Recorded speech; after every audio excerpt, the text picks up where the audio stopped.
शीत ऋतु आसिले पुलिस और अबकारी विभाग पक्षरु जंगल जमीरु शह शह एकर जमी बेआईन भाव में चाष करा गंजेई गछ कटा जाउछि।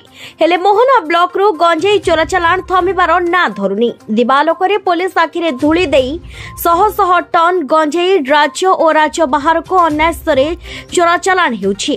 एणु एथिप्रति पुलिस विभाग तत्परता देखाई आज मोहना थाना अंतर्गत चंद्रगिरी फांडी अधिकारी पुरुषोत्तम पाइक विशेष सूत्रରୁ खबर पाई चंद्रगिरी और एहार आखपाख अंचल में पेट्रोलिंग करुवा बेले लवार सिंह पंचायत अधीन रांकुड़ा ग्राम निकटरू बहु परिमाणर गंजेई जबत करिसेंती। सूचनायोग्य जे लगातार वर्षा जोगु मका सहित गंजेई परिवहन करने गंजेई माफिया मानी आज सकाळ प्राय 7 घटिका समय रांकुड़ा ग्राम निकट एक सरकारी सीमेंट खड़ा उपरे मका 140 बस्ता और जरी अखारे 22 बस्ता गंजेई जरीपाल घोड़ाई रखिथिले। पुलिस आसिबार देखि 2 जण माफिया निकटस्थ जंगल मध्यकु दौड़ी पळाइथिले। पुलिस संदेह करी खानतलाश करबा बेले उक्त स्थान मका सहित विपुल परिमाण गंजेई जबत करिथिला। घटनास्थल में स्थानीय तहसिलदार तथा मजिस्ट्रेट चक्रधर पाढ़ी उपस्थिति में ओजन करिबारु ताहा 6 क्विंटाल 92 किलो होइथिला, जहार आनुमानिक बाजार मूल्य 3 कोटी टंकारु ऊर्ध्व हेबो बोली विभाग पक्षरु कुहा जाइछि। उक्त स्थान एक बाइक जहार नंबर हेउछि OD20C 4811 जबत करा जाइछि। मोहना पुलिस घटनार तदंत जारी रखिछि। गजपति पंचानन दास का रिपोर्ट ओम टीवी ओडिशा। सब इंस्पेक्टर पुरुषोत्तम पाइक चंद्रगिरी आउटपोस्ट मोहना थाना अधीन रे काम करे। आज मु मोर स्टाफ को नहीं आईएसी निर्देश मते मु थाना गाड़ी रे पांचांब खसड़ा जिरांग ए अंचल रे पेट्रोलिंग करिया पे मते निर्देश होइतिला। ए निर्देश बेले मु पांचांबरू बाहरी रायपुर रांकुड़ा ए रांकुड़ा देई मु खसड़ा जिबा बेले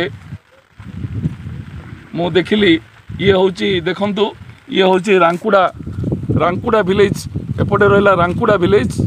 रांकुड़ा रू ए रास्ता देई एमती जाई से खसड़ा रे जाई पहुंची। ए खसड़ा एटा होची रांकुड़ा रो थ्रेसिंग फील्ड रांकुड़ा जोटे कि अमल करने बोली सरकार तरफ दि जाइए। ये हूँ थ्रेसिंग फील्ड।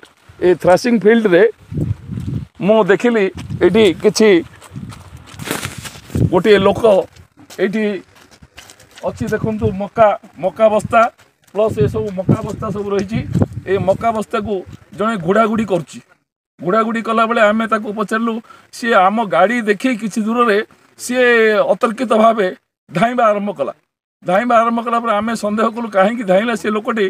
तापर आमे जेतेबेले देखिलु आसी पहुँची देखिलु जे ये सब मका बस्ता जाक अच्छी से सांगरे अन्य सब जरी अखा जाक अच्छी। ये अखा खोलला बेले आमे जानिया पाइलु जे से अखा भितर गंजेई अच्छी।